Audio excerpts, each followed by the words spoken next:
பாபா ஓர் கருணாலயம், பாதம்தான் கமலாலயம். பாபா ஓர் கருணாலயம், பாதம்தான் கமலாலயம்.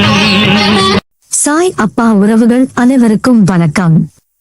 சாய் அப்பா மேல நம்பிக்கை வைத்து அவரை நினைத்து கொண்டிருக்கும் உங்கள் அனைவரின் வேண்டுதலையும் சாய் அப்பா நிறைவேற்றுவார். நல்லதையே நினைப்போம், நல்லதே நடக்கும் என்றும் சாய் அப்பாவின் அருள் உங்களுக்கு இருக்கும். நம் மனதிற்கு இதமான சாய் அப்பாவின் இன்றைய அருள்மொழியை கேட்போமா? அன்பு குழந்தையே, இந்த பதிவை நீ எப்போது கேட்கிறாயோ அப்போதே உனக்கு நல்லது நடக்கத் தொடங்கிவிட்டது என்று அர்த்தம். இத்தனை காலம் உன் வாழ்க்கையில் நீ சென்ற இடமெல்லாம் துன்பமும் கஷ்டமும் அவமானமும் உன்னை ஒரு நிழல் போல தொடர்ந்து வந்தது. அந்த இருண்ட காலம் இப்போது உனக்கு வெறும் கடந்த காலமாக போகிறது. நிகழ்காலத்தில் நீ ஒரு பேரொளியாய் ஜொலிக்கப் போகிறாய். உன் கஷ்ட காலம் முடிந்து விட்டது. இதோ ஒரு பொன்னான வாழ்க்கைக்குள் நீ நுழைய போகிறாய். குழந்தையே, எப்போது என் துன்பங்கள் தீரும், எப்போது என்னை சுற்றி இருக்கும் பிரச்சனைகள் தீரும் என்று நீ என்னை மனதார வேண்டிக் கொண்டிருந்தாய். உன் ஒவ்வொரு சொல்லையும் உன் அப்பா நான் கேட்டுக் கொண்டிருந்தேன். இதோ உன் வேண்டுதலுக்கான பதில் கிடைத்துவிட்டது. உன் குழந்தைகளை பற்றிய கவலைகள் இனி உன்னை வாட்டாது. உனக்கு வேண்டிய பண உதவியும் உனக்கு தேடி வரும். நம்பிக்கையோடு இரு. உனக்கு என்ன வேண்டுமோ அது உனக்கு கிடைத்துவிட்டது, கிடைத்துவிட்டது என்று உன் மனதிற்கு திரும்ப திரும்ப கூறிக்கொண்டே இரு. அது உன் கையில் கிடைத்துவிட்டால் நீ எவ்வளவு சந்தோஷப்படுவியோ அந்த சந்தோஷத்தை இப்போதே உன் ஆழ்மனதில் அனுபவி. நீ எதை உண்மையாக உணர்கிறாயோ அதை இந்த பிரபஞ்சம் உன் கைகளில் கொண்டு வந்து சேர்க்கும். இது பிரபஞ்ச விதி, உன் அப்பாவின் வாக்குறுதி. நீ இன்று இந்த நிலையை அடைவதற்கு எத்தனை விஷயங்களை விட்டு கொடுத்தாய் என்பது எனக்கு தெரியும்.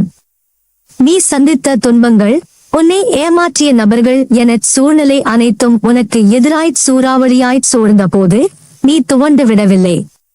அந்த சூறாவளிக்கு எதிராய் நீ போராடி மேலோங்கி நின்றாய். உன் மனதைரியம் எவ்வளவு வலிமையானது என்பதை பார்த்து நான் வியக்கிறேன். மற்றவர்களின் பேச்சுக்கள் அம்பு போன்று உன் இதயத்தை காயப்படுத்திய போதும் மீண்டும் மீண்டும் நான் ஜெயிப்பேன் என்று எழுந்து நின்றாயே. நீ நிச்சயம் வெற்றி அடைய தகுதியான ஒரு மகா ஆத்மாதான். உன்னை வளர விடக்கூடாது என்று நினைத்தவர்கள் முன்னிலையில் நீ ஒரு மாபெரும் விருட்சமாக வளர்ந்து நிற்கப் போகிறாய். நீ தைரியமாக சந்தித்த கவலைகளையும் வெற்றிகளையும் பார்க்கும்போது எனக்கு பெருமையாகவும் பெருமிதமாகவும் இருக்கிறது. நான் என்றும் உனக்கு கஷ்டங்களை தர நினைத்தது கிடையாது, அனுபவங்களை தரவே நினைப்பேன். உன் மனதில் இருக்கும் கேள்விக்கு இன்று விடை அளிக்கிறேன். சுயநலம் இவ்வுலகில் அகண்டு இருக்கிறது. ஆனால் ஒருவருடைய சுயநலம் மற்றவர்களின் உணர்வுகளையும் மற்றவர்களுக்கு துன்பம் விளைவிக்கும் பொருட்டு இருந்தால் அது தவறு. உன் முன் ஒருவர் கஷ்டப்படுகிறார் என்று தெரிந்தால் அவர்களுக்கு உதவி செய். வேலை இருக்கிறது, எனக்கு உதவ நேரமில்லை என்று போவதுதான் உண்மையான சுயநலம்.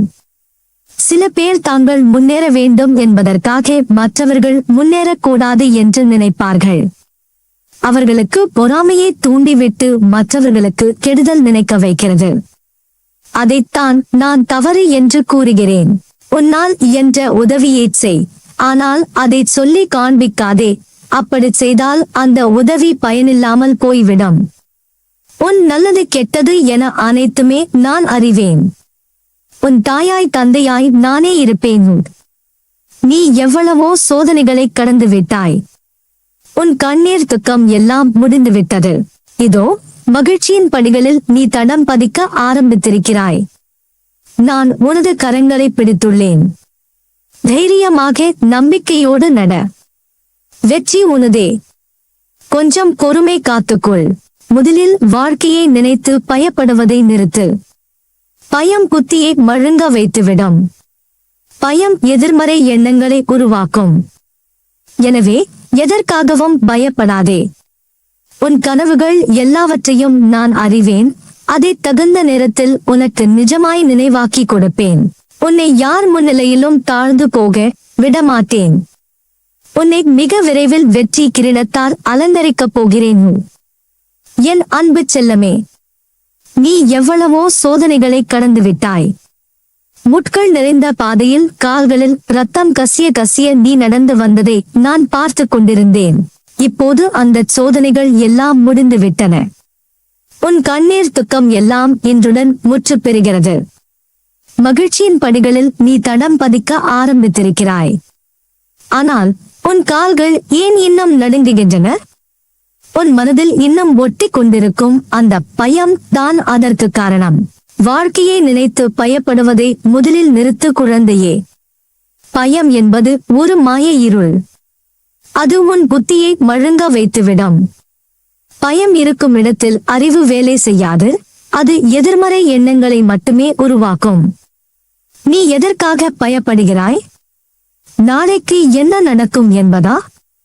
அல்லது மற்றவர்கள் உன்னை பற்றி என்ன நினைப்பார்கள் என்பதா? நான் உன் கையை பிடித்திருக்கும் போது இந்த பிரபஞ்சமே உனக்கு எதிராக நின்றாலும் உன்னை ஒருவராலும் அசைக்க முடியாது ஜூட். நான் உனது கரங்களை பிடித்துள்ளேன். ஒரு தந்தை தன் குழந்தையின் விரலை பிடித்துக் கொண்டு நடக்கும்போது அந்த பிள்ளைக்கு தடுமாற்றம் இருக்குமா? நீ கீழே விழுந்தாலும் உன்னை தூக்க நான் இருக்கிறேன். தைரியமாக நம்பிக்கையோடு நட. வெற்றி உனதே. கொஞ்சம் பொறுமை காத்துக்கொள். உன் கனவுகள் எல்லாவற்றையும் நான் அறிவேன். நீ யாரிடமும் சொல்லாமல் உன் இதயத்தின் ஆழத்தில் புதைத்து வைத்திருக்கும் ஆசைகள், இலக்குகள் அனைத்தும் எனக்கு தெரியும். அதை தகுந்த நேரத்தில் உனக்கு நிஜமாய் மாற்றிக் கொடுப்பேன். இது நடக்குமா என்று சந்தேகம் கொள்ளாதே. என் வாக்கு என்றும் பொய்யாகாது. நீ நினைத்தது நடக்கும். ஆனால் அது நான் குறித்த நேரத்தில் மிகச் சரியாக நடக்கும். உன்னை யார் முன்னிலையிலும் நான் தாழ்ந்து போக விடமாட்டேன். உன்னை அவமானப்படுத்தியவர்கள், உன்னால் முடியாது என்று ஏளனம் செய்தவர்கள், உன்னை ஏமாற்றிவிட்டு நீ வீழ்ந்து விடுவாய் என்று காத்திருந்தவர்கள், இவர்கள் அனைவரும் வியக்கும் வண்ணம் உன்னை நான் உயர்த்துவேன்.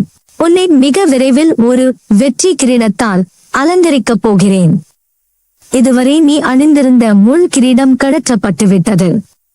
இனி உன் தலை நிமிர்ந்து நடக்கும் காலம். இவ்வுலகில் யார் உனக்கு இருப்பார்களோ இல்லையோ, நான் உன்னிடம் இருப்பேன். உன் மனதில் நான் நிரந்தரமாக அமர்ந்து விட்டேன். என் பிள்ளையின் மானம் என் பொறுப்பு. என் பிள்ளையின் வெற்றி என் கௌரவம். இனி எதற்காகவும் தலை குனியாதே யூட். நிச்சயம் உனக்கான விடியும் காலம் வந்துவிட்டது. இருள் அடர்ந்த பிறகுதான் சூரியன் உதிக்கும். உன் வாழ்வியல் அதிகாலை இதோ தொடங்கிவிட்டது. உன்னோடு நான் இருக்கிறேன். நீ தனி ஆள் அல்ல. உன் பின்னால் நான் ஒரு மாபெரும் சக்தியாக நின்று கொண்டிருக்கிறேன். நீ என்னை அழைக்கும் தருவாயில் உன் சத்தம் உன் மனதிற்குள் இருந்து ஆரம்பிக்கும் முன்னரே உன் முன் நான் வந்து நிற்பேன். ஏனென்றால் நான் உன்னை என் இதயத்தில் சுமக்கிறேன். ஒரு தாய் தன் கருவில் இருக்கும் குழந்தையை எப்படி சுமப்பாளோ அப்படி உன்னை நான் என் ஆன்மாவில் தாங்குகிறேன். உனக்கு என் அருளும் ஆசியும் எப்போதும் உண்டு. நீ ஜெயமாக நிம்மதியுடன் நன்றாக வாழ்வாயு. மனதை அமைதியாக வைத்துக்கொள். பயத்தை விடுத்து அடுத்த வேலையை செய்யத் தொடங்கு. உழைத்து செயல்படு. அதற்கான வெகுமதியை பற்றி நீ சிந்திக்காதே. அது என் வேலை. நீ செய்யும் வேலையை உனக்கு தருபவர் நானே. அதனால் அந்த வேலையில் நீ நிச்சயம் வெற்றியை சூடிக்கொள்வாய். புதிய வாழ்க்கையை மகிழ்ச்சியோடு ஏற்றுக்கொள். உனக்காக நான் பொக்கிஷங்களை திறந்து வைத்திருக்கிறேன். உன் கிரகம், உன் ஜாதகம், உன் விதி இவை அனைத்தையும் தாண்டி என் அருள் உன்னை வழிநடத்தும். என் வார்த்தைகளின் மீது நம்பிக்கை வை. நீ உன்னில் பார்க்கும் அனைத்துமாய் நான் இருப்பேன். பயப்படாதே குழந்தையே. நான் இருக்கிறேன். வெற்றி உனதே.